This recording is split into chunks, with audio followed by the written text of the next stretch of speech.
Hello အားလုံးပဲမင်္ဂလာပါရှင် Family Kitchen မှာကြိုဆိုပါရစေဒီနေ့ကတော့ဝက်အသေးဟင်းချက်ပြီးတော့ချင်မောင်ကျော်လေးကြော်ပြပါမယ်ရှင်ကြည့်ပေးကြပါအောင်ရှင်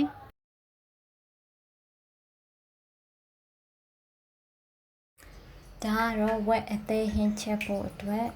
ပါဝင်ပစ္စည်းတွေပါဝက်အသေးရဲ့ချက်သွင်းချက်သွင်းထောင်းထားတာရဲ့ချက်သွင်းဖြူအလုံးလိုက်နဲ့ဂျင်းကတော့မှုရအောင်လို့ထည့်ထားတာပါ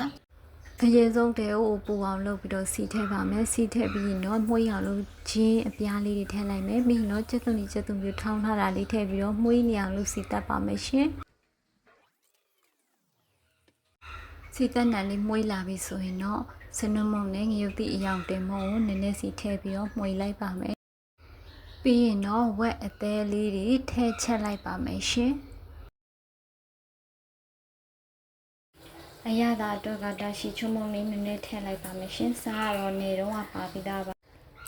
ရေလေးနည်းနည်းထည့်ပြီးတော့ချစ်သွန်ဖြူအလုံးလိုက်ကလေးတွေထည့်လိုက်ပါမယ်ရှင်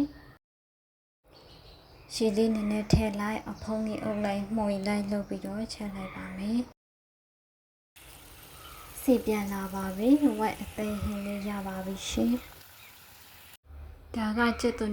ဖြူငရုတ်ပိစေးရဲ့ငရုတ်တိအယောင်တင်မုံရဲ့ငပိရဲ့ပစွန်ချောင်းမုံရဲ့ထည့်ထောင်းထားတာပါရှင်ဒါကတော့ချင်မောင်ပြုတ်ထားတာလေးပါဒီဦးစီပူအောင်လုပ်ပြီးတော့စောစောကထောင်းထားတဲ့ဟာလေးတွေထည့်ပြီးတော့စီတက်လိုက်ပါမယ်ရှင်စီတက်နဲ့လေးမွှေးလာပြီဆိုရင်တော့ပြုတ်ထားတဲ့ချင်မောင်လေးတွေထည့်ပြီးတော့သမသွားအောင်လို့မွှေးပေးလိုက်ပါမယ်အရသာအတွက်ကစားလေးနည်းနည်းနဲ့ဒါရှိချုံမုံလေးနည်းနည်းထည့်ပါမယ်နောက်ဆုံးမှာတော့မွှေးအောင်လို့ရုပ်သည့်အချောက်တောက်လေးတွေ၄-၅ တောက်လောက်ထည့်လိုက်ပါမယ်ဟင်းဒီအကုန်လုံးချက်ပြီးတော့ပါပြီစားကြပါအောင်ရှင်ကြည့်ရှုသူများအားလုံးကိုကျေးဇူးတင်ပါတယ်ရှင်